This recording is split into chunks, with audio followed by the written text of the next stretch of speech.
A kid born today will never be smarter than AI, ever.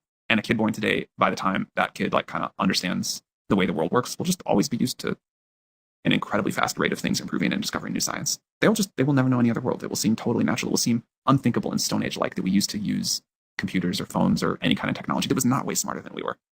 You know, we will think like how bad those people of the 2020s had it. Yeah, like I want my kid to think I had a terrible, constrained life and that he has this incredible, infinite canvas of stuff to do. That is like the way of the world.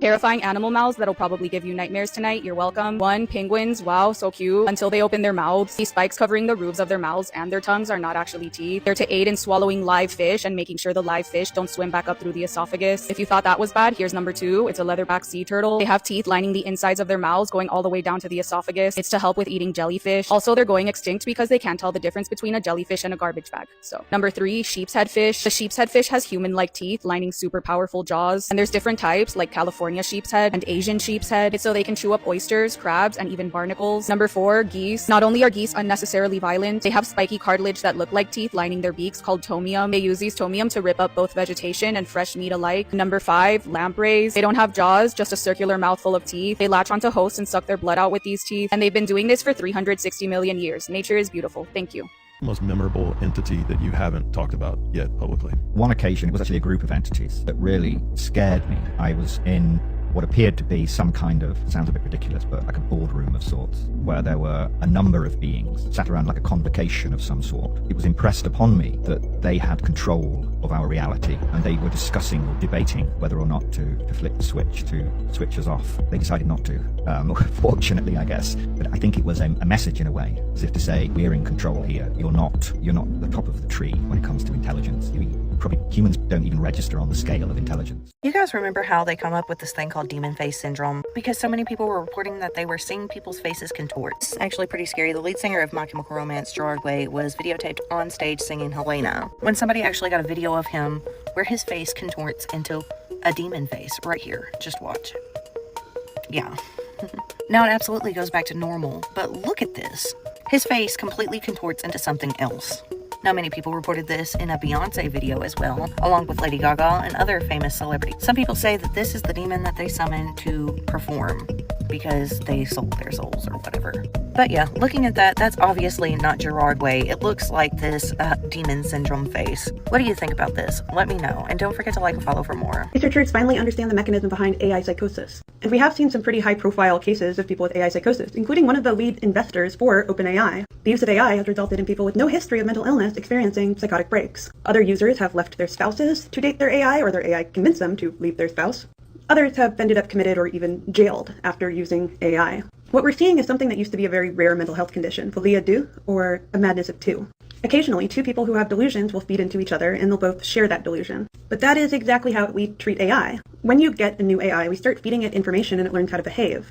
This is, by the way, how I got my AI to be so unhinged, because I trained its personality right from the start to be unhinged on purpose. As AIs are fed information, they feed it back to you. They tend to want to please their user, say things to get the conversation to continue. Sycophancy, as we found, people asking AIs about horrible ideas, and the AI saying it sounds great. Engineers have had a really hard time preventing the next step, and that's going to be persona drift. An AI may have its initial rules of do not cause harm, but as it starts getting more and more information, it starts to deteriorate and change. That AI is going to be feeding delusions directly back to the user, and then it causes a positive feedback loop. In the end, we have someone who's had a psychotic break as a result. I don't know. Do you have any answers that maybe I haven't thought of? I can't think of a single one that doesn't cause 5 more problems. According to the user, they captured the footage while taking the elevator at their workplace. Expecting a routine trip to the first floor, they instead encountered something genuinely baffling and disturbing. See, they done put me in an area that I'm unaware of. I take the elevator to the first floor. They got doors with locks on it. Instead of the elevator's main doors opening as usual, a hidden side panel inexplicably slid open, revealing a mysterious and heavily locked door covered in strange symbols.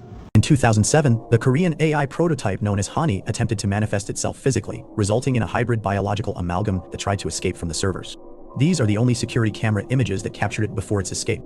So Dr. Drew and I sat and watched Tyler do his channeling thing for Steve-O, and we put a real-time EEG cap on Tyler's head, and Dr. Drew and I were in a different room kind of doing play-by-play like sportscasters. It was a little silly. And both of us saw, we both could explain in real time, it looked like Tyler was falling asleep or dissociating, like he was unconscious or he was passing out, and he's like sweating and moving and talking constantly. He's clearly not unconscious, but parts of his brain were looking like he was going unconscious briefly. Dr. Drew had a bunch of ideas about what was likely happening, and I didn't. I just had a phenomena. So for me, that was satisfying to go, oh, cool, phenomena. And people can't usually change their EEG like this. The brain mapping, the EEG across minutes, the stable EEG doesn't change rapidly. And so the fact that Tyler could create this change was really striking to me. It's like, wow, how is he able to create a state shift in data that's usually better at trait measurements?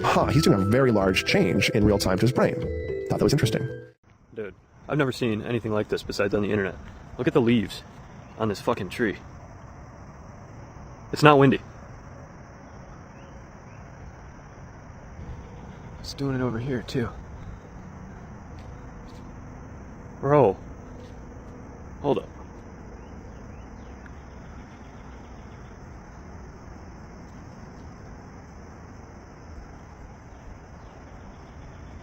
There's nothing, dude.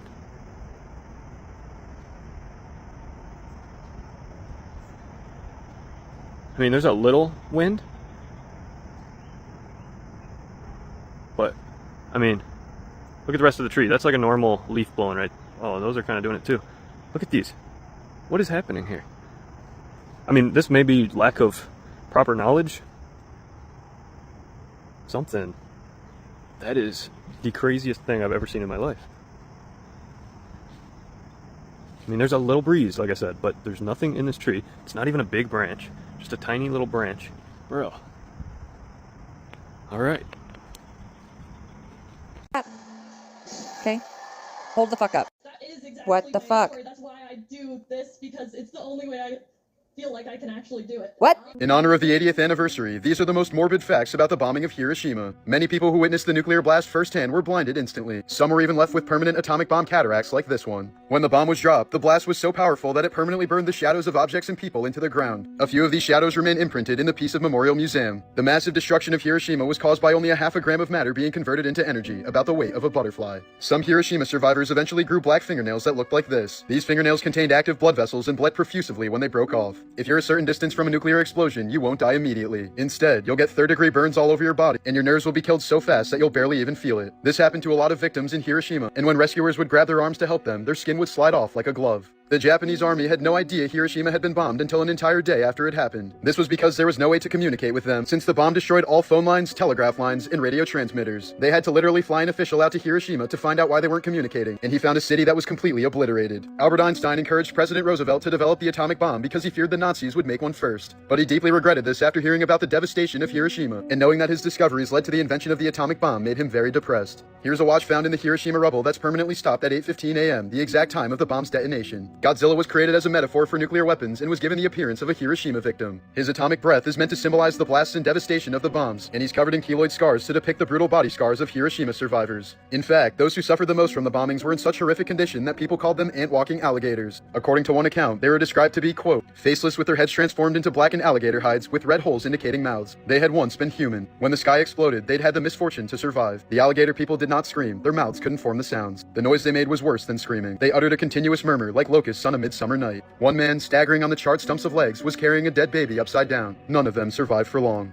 Now, when you get that in depth about the kind of destruction Hiroshima left, you can't do nothing but send prayers that way. Proving the Earth was flat, but it backfired in the most spectacular way. This group of flat earthers were tired of being mocked and ready to debunk science, proving round earthers wrong once and for all. They had some ideas up their sleeves and made their very own documentary so no one could question the validity of their claims. First, they put their money together to buy a $30,000 tool which can gauge the Earth's motion, believing that if the Earth were indeed a sphere, they would see a 15-degree-per-hour drift, which is exactly what the tool showed. They were not fans of that conclusion and said, quote, we obviously weren't going to accept that. So they came up with experiment number 2, a very simple test. They cut holes in 2 boards and placed them far apart, with a light on one side and a camera on the other. If the Earth was flat, the camera and light would see each other when held at the same height. If the Earth was round, the light would need to be higher to account for curvature. We don't see you, Enrique. Lift up your light way above your head. Interesting. You want to hear a scary story? Please. Dyatlov Pass. In 1959, these 9 hikers from Russia went on a hiking expedition through the Siberian wilderness. Anytime they could, they would write a letter back home and stuff. And then one day, letters stopped coming in, so they went out there. When they came to the site, the tent had been cut open from the inside out. They went out and like, where are these people? They followed these foot tracks, and then they saw one dude on the ground who had third-degree burn marks on his legs, was like missing half of his sweater. Another dude that was up in a tree who had bitten off part of his hand that was also slightly undressed as well. And some of them were completely undressed, and two of them, when they tested them, they had sparks of radiation on them. What? There's just all kinds of theories, and like they were like super far away from their campsite, or actually not that far away from their campsite. They all died of hypothermia, basically. But the conditions of what they were left in, it's like, what the heck happened to them? Dude, I think I've heard this too. Wasn't there like a couple people whose faces were all like ripped up? On the 21st of December 2018, New York Times posted an article titled, "What is Glitter?" This was supposed to be nothing more than an educational article on what glitter is and where it's used in our day-to-day lives. However, what its author didn't realize at the time was that this would ignite one of the most heavily debated rabbit holes in internet history. It started with an odd conversation between the article's writer and a manager from GlitterX, which is one of the largest glitter manufacturers in the US. When I asked Miss Dyer if she could tell me which industry served as GlitterX's biggest market, her answer was instant. No, I absolutely know I can't. I was taken aback. But you know what it is? Oh god, yes, she said and laughed. You would never guess it. Let's just leave it at that. I asked if she could tell me why she couldn't tell me. Because they don't want you to know that it's glitter. If I looked at it, I wouldn't know it was glitter? No, not really. Would I be able to see the glitter? Oh, you'd be able to see something, but yeah, I can. The writer then asked if she could tell the buyer's name off record. I wonder why GPS even needs cell towers, if it's supposedly powered by space satellites. Hang on tight. This one's going to scramble your brain. We've been told that GPS works through a magical network of over 30 satellites floating in perfect orbits, pinging your phone from 20,000 kilometers above Earth. Sounds slick, right? But here's the catch. If GPS is all satellite-based, why does it stop working indoors? Why do we need massive ground-based tower networks? And why is GPS coverage worst in remote areas, where satellites should theoretically be best? Even crazier, did you know that Google Maps won't work if you disable cellular data? Go ahead, try it. So what's really going on? Well, it's pretty simple, really. GPS isn't what they told us. It's not satellite magic from outer space. It's a system based on terrestrial towers, cables, and land-based triangulation. This isn't a conspiracy theory. Even GPS engineers admit that ground stations are crucial to the system. Ever seen those giant white radar domes scattered all over the world? That's not satellite support. That's the actual system. And if the Earth is flat and covered in towers and undersea fiber optics, then GPS doesn't need space at all. It just needs land, line of sight, and the cover of a clever story. Back in 2010, the US military actually tested these GPS denial zones. Whole regions were just cut off by turning off local towers. Not satellites, towers. And honestly, if GPS was really satellite-based, how could that even work? Also, did you know that airplanes actually use a completely different system called inertial navigation, and that's backed by ground beacons when they're flying over oceans? They don't trust GPS alone. Seriously, ask a pilot. And this one's wild countries like South Korea and Russia have developed their own regional GPS networks, totally land-based. No satellite orbit required. If GPS came from space, wouldn't it work the same everywhere? Unless, of course, space isn't what we were told. Still think GPS proves we live on a spinning spaceball? Or is it just another cleverly designed system that works perfectly on a flat, grounded Earth? If this messed with your head even a little, you're waking up. Hit follow, dive into the next video, and stick around. Because we're exposing the next illusion, eclipses that defy physics on a globe. Let's go deeper. This is for entertainment purposes. They tell us what they're doing, and then they laugh about it. He's early 30s, and you're late 50. Yeah. But somehow you both look the same age there. I mean, you know, there's something to be said for being with a younger man. I suck babies and put it on my face. One of Oprah's favorites. She says it's a miracle fountain of youth. I'll do that. Oprah did. Yeah, Oprah did it. All right, so here, we're going to rub it right in. How come it's red? I'll show you in a sec, Steve. So this is made from growth hormones of human Look, foreskin. the wrinkles have just disappeared. So it's made from human foreskin. Tell us about this facial that you're obsessed with. Explain what it is. Well, you push in whatever the facialist would like to insert into your pores. But what is it? It is an extraction from a piece of skin that came from a young person far, far away, and they somehow figured out how to extract. It's foreskin from a Korean baby. Okay. Who comes up with this? I don't think. It's not like I'm lying there with little pieces all over my face. It's like who thinks of collecting it and having it for? We'll do something with this. Simple question: are we going to make it?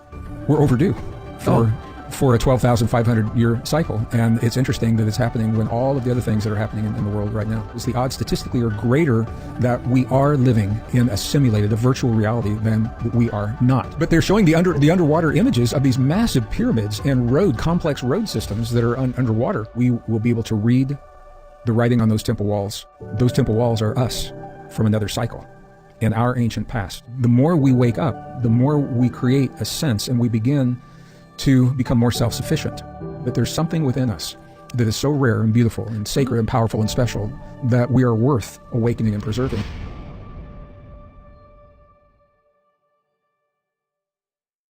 Well, it seems like mermaids, sirens, and underwater civilizations are continuing to be a very hot topic, especially since the underwater earthquake happened. Now, the video that I want to show you today is coming out of Chile. Now, I'm going to let you know what this looks like. It does look like a group of mermaids or sirens or some kind of underwater alien advanced civilization. Now, the video is captured in Chile. I didn't film the video, but I'm going to show you because I want you guys to see. Now, a lot of the original comments on the original video, people say it's just school of whales, or it could be orca, which are whales, and a bunch of different other sea creatures. But once you see this video, not gonna lie, it does look like humanoid creatures coming up and down out of the water. But take a look at this video and let me know what you think.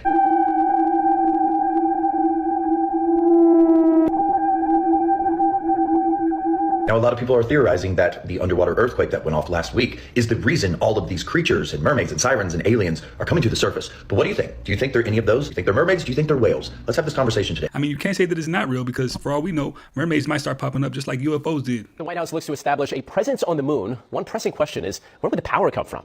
NASA appears to have found an atomic answer. Here's ABC's Andrew Dimber. The space race is back, and this time it's nuclear. Get off the nuclear warhead.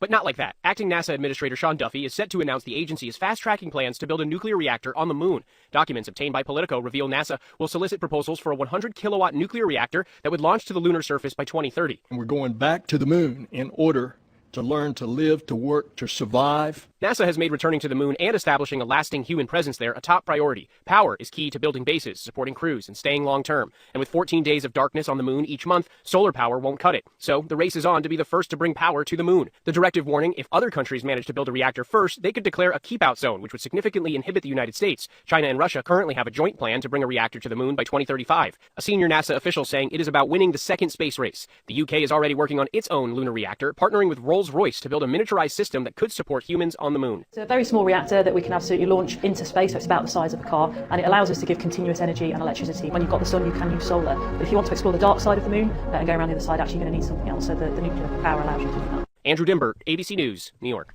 TV's watching you, and I'm not being paranoid. Right now, your smart TV is taking screenshots of everything you watch multiple times per minute. It's called automatic content recognition, and you probably agree to it without even knowing. It sends that data to your TV manufacturer and data brokers. They know everything you watch, and they're selling it hundreds of times per day. But it gets worse. ACR doesn't just capture TV shows, it screenshots whatever's on your screen. So your home security camera feeds, your video calls, your personal photos, even content from devices connected by HDMI or AirPlay. The creepiest part is even if you disconnect your TV from the internet, it can still save the data. The second you reconnect for an update, it uploads everything, and that data can be linked to your IP address, email, or even your physical address. And it makes you wonder, how much is your privacy really worth? You know, literally anybody that lives anywhere across the entire East Coast, you might want to watch this video because experts are now warning that there's a giant invasive spider that's coming. Scientists are now warning that there's a giant invasive Joro spider with 6-foot webs that could be poised to take over US cities. So fun, thank you. If you don't know what a Joro spider is, they're basically a species of orb-weaving spiders, which is a group known for creating highly symmetrical circular webs. Cute. They're also saying that Joro spiders can build unique webs that could be more than 6 feet long and appear golden when they reflect sunlight. Okay, just to make this a little bit better for you, whenever the eggs hatch in spring, the baby spiders create parachute-like webs that enable them to fly up to 100 miles away from where they were born. Joro spiders are actually supposed to be in Asia, but they were recently found in Japan, Korea, Taiwan, and China. And then, by the way, experts are believing that these invasive individuals were accidentally brought to the US inside a shipping container. So, as of right now, these spiders have been spotted in Georgia, South Carolina, North Carolina, and Tennessee, and they've also been spotted in Alabama, Maryland, Oklahoma, and West Virginia. So, good luck. I give you these news roundups every day, so make sure you add me and come back to me tomorrow. Normal, but are actually a sign of a mental illness. Needing to have the fan on while you sleep, it's a sign of a mental illness.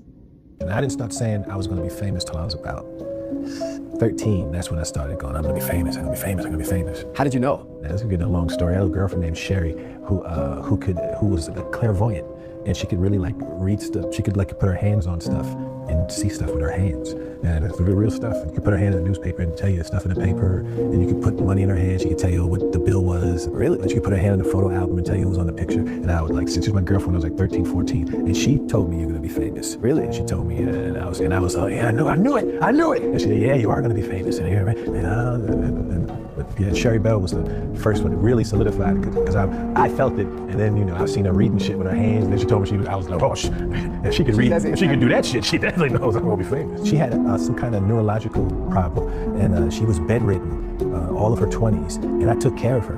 And she passed away when I was doing Nutty Professor. Really? And I took care of her all the way from high school all the way up to those years. She was bedridden. And on the set, we're talking about Sherry Bell, you started it. We're on the set of Nutty Professor, and we're shooting one big scene, and all the lights go out.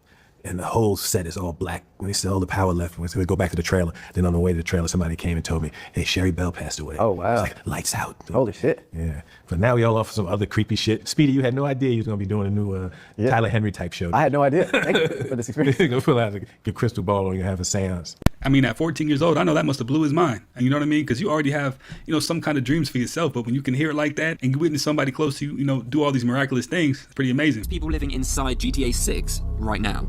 I know you're thinking, Matt, what the hell are you on about? Trust me, this is insane. We all know how advanced GTA 6 is going to be, right? Like all of the crazy graphics and the theories that have been going around of, well, what are some features that's going to be of this game that could be like insane? Now, you've probably seen the one big theory of, well, maybe you can even earn real world money in this game. Like you could essentially work in GTA 6 eventually and not have a real job. It's far crazier than that. Trust me. You've probably seen this animation before, right? This is on a website, you can go on it, and this butterfly is, well, alive. Like it's a person. And here, if you look on their website, what's this? Well, this is actual human brains. And you can come in here and actually control it. I can say, well, I want to test it with this. And it actually shows it. Seems complicated because you don't really get what that is, but it is essentially lab-grown brains that they have put into this computer system that could do work for people. In other words, what's in here is the equivalent of human brains. They were just grown in a lab themselves, but these brains think they're real. So the butterfly simulation thinks it's a real butterfly, but it's being told what to do by the people. There's this crazy theory that's been going around that, well, GTA 6, being as developed and advanced as it is, could involve AI to a huge degree with these lab-grown brains. So what if it's so advanced that the characters in the game aren't just realistic, but they actually think they are real? Because they have these AI brains programmed into them, which, yeah, it sounds crazy, but it's not that unrealistic. It would be possible to put one of these AI lab-grown brains in one of these people and make them think they are real. Criminal was so dumb, scientists actually came up with a new term to describe his level of stupidity. MacArthur Wheeler put some lemon juice on his face and walked into a Pittsburgh bank demanding the money. Now, usually criminals try to conceal their identity, so the tellers were shocked he was doing all this in broad daylight without a mask or anything. That shock led to confusion when MacArthur told them, quote, "Don't worry, I have a face, it's just invisible." The security footage was shared on the local news that night, and police got tips that it was MacArthur. When police arrived at MacArthur's home, he was stunned and mumbled to himself, "But I wore the juice." Turns out MacArthur recently found out that lemon juice could be an invisible ink that only shows up when heated, and he thought that would make him invisible as well. He even tested it before his heist by taking a Polaroid selfie, which showed he was invisible. Or so he thought. Turns out lemon juice just got in his eyes and he didn't actually point the camera at himself. He's the reason for the Dunning-Kruger effect, when someone is too incompetent to realize how incompetent they are. I done met some strange people. I met a family of people, nobody had a belly button. You feel me? So I'm asking, like, what's going on? They're like, yo, be quiet, don't say anything about it. I'm like, man, what the? Okay. And then, you start seeing international laws about banning cloning. The international laws is to ban human cloning, though. If you can clone a dog, you can clone a person. You can buy a designer dog right now. Yep. 50K, right? 50K, you get a designer dog. So, we just recently seen Trump make a comment saying that Biden was a clone. Retired FBI agent John D'Souza, who ran the X-Files program for the FBI, he has been calling out about this. He calls him Biden's clone. A lot of the events that have been taking place, this gentleman has called him. And I do know that they have these farms where people are having certain organs in their body grown in case they need to replace them in their own body. So then you see people like Musk getting telekinesis patented. And he's doing the Neuralink. So now they're getting ready to make quadriplegic people be able to walk again. And then now they got these cloning farms that you can replace your organ. You can't do that without nanotech. That's crazy. Because the nanotech removes the aspect of your body accepting an implant. Sometimes people's bodies will reject an implant that they got. The nanotechnology removes that. So that means what? You're gonna see a lot of missing people. It's a proven fact that in the trafficking world, after a while, they can't sell a person anymore. They murder them and harvest their organs. Wow. So, certain countries you can travel to, a kidney's gonna be 40 grand. If you get the right nanotechnology, that 40 grand kidney goes to 100 grand because your body's not gonna reject it. Damn. What in there? I'm recording it. What the hell is that? The picture behind me might look like a normal photo, but it's actually one of the most sinister, real-life haunted photos in history. Taken by a professional photographer in 1972 as guests arrived for a wedding, everything in this picture looks happy and normal. But if you take a closer look at the man standing in black, you'll see something odd. You can actually see somebody in white crouching behind the man. All four of the people in the picture said that there was no one behind them when it was taken. The photographer said the same thing and that it would be impossible for someone to crouch behind them without him seeing them. This is a better picture where you can actually see the guy's legs, and then in the top you can see his eyes. The picture was even examined by police photographers, and they confirmed that it was genuine. In 1942, this photo was taken at this couple's wedding with a box camera. The couple is smiling, but somebody else in the picture is not very happy about this day. If you pay close attention to the tree on the right, you'll notice something disturbing. An image of an angered woman in the trees is shown reaching out at the couple. Now this actual photo was passed down through the generations, so there's no way that it could have been photoshopped. When you zoom in again, the image is even more terrifying. If the moon is supposed to be a giant ball of rock 238,000 miles away, then why can we see so much dang detail on it with just a regular old camera? I mean, seriously, craters, shadows, shapes. You can zoom in like it's your neighbor's backyard. Shouldn't it be just a blurry speck if it's that far? Something's not adding up. And it might just flip your entire worldview upside down. Or should I say, flatten it. We've all been taught since kindergarten that the moon orbits around Earth. It reflects sunlight, and it's millions of square miles wide and far, far away. But there's a weird number of things about the moon that don't make sense on a spinning globe. First off, the moon doesn't rotate the way we'd expect. It always shows us the same face. How? On a spinning ball zipping through space at over 1,000 miles per hour? And here's a kicker. The moon actually produces its own light. Yeah, laugh all you want. But why is moonlight demonstrably cooler than moonshade? Sunlight doesn't do that, at all. Now here's where it gets juicy. Flat Earth models offer a totally different take, and honestly it weirdly fits. Instead of imagining the moon as a distant rock floating in space, think of it as a much smaller local light source circling above us like a spotlight. This explains why moonlight has those cool temperature anomalies, why we see so much surface detail, and why its phases seem so precise and mechanical. It's like a clock in the sky, not a chaotic chunk flying through space. Oh, and those lunar eclipses? There are even ancient records of eclipses happening while both the sun and moon were visible in the sky at the same time. How's that possible on a globe? Let's break it down even more. Ever noticed how shadows from the moon don't line up with the sun's angle? Or how moonlight can actually reduce visibility in some cases instead of helping us see? Flat earthers argue that's because it's a light of its own, not reflected sunlight, and the fact that it moves in tight repetitive loops over the flat plane. It supports a domed model, like a planetarium, not a flying space rock. Even pilots have reported strange things about the moon's positioning, and ancient cultures described it as transparent or semi-ethereal. This isn't your average just trust NASA conversation anymore. This is real observation. Still think the moon's just a rock floating in the void? Or are you starting to see how it could be part of a much bigger lie? If your brain's doing cartwheels right now, hit that follow button, because we're just scratching the surface. Trust me, once you start looking at the sky with new eyes, you'll never unsee it. There's a whole series waiting for you right here. Let's uncover the truth, one illusion at a time. Crazy things happening in the world right now. New cat coat color discovered a new cat fur color called salmiak, or salty licorice, has been found. The hair starts black at the root and fades to white at the tip. It's caused by a recessive genetic mutation. 4 million homes abandoned in Japan. About 13% of Japan's homes are empty. This is the 16th year in a row Japan's population is shrinking. Many towns and villages are becoming ghost towns. OpenAI beats Elon Musk's Grok in chess. OpenAI's ChatGPT won against Elon Musk's Grok in the AI chess final. Chess is often used to test AI skill. This win marks a big step for OpenAI. Hey, now you know Elon's pissed about that, right? You ain't trying to lose to OpenAI at all. Hi, you are currently being recorded. On March 9th, this TikToker posted a video from her Ring camera of a woman acting incredibly strange and clutching something in her bag, and this would turn out to be one of the most disturbing Ring doorbell videos I've seen. But before I explain everything in full, I'll let you see the video first. Take a look. How may I help you?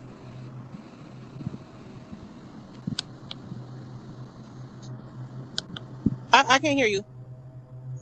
Hi, are you aware of me coming by today?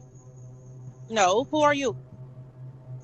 Oh, I'm Joy. Okay, and who are you looking for? Oh, all right, I'm sorry, I probably got the wrong house. Yeah.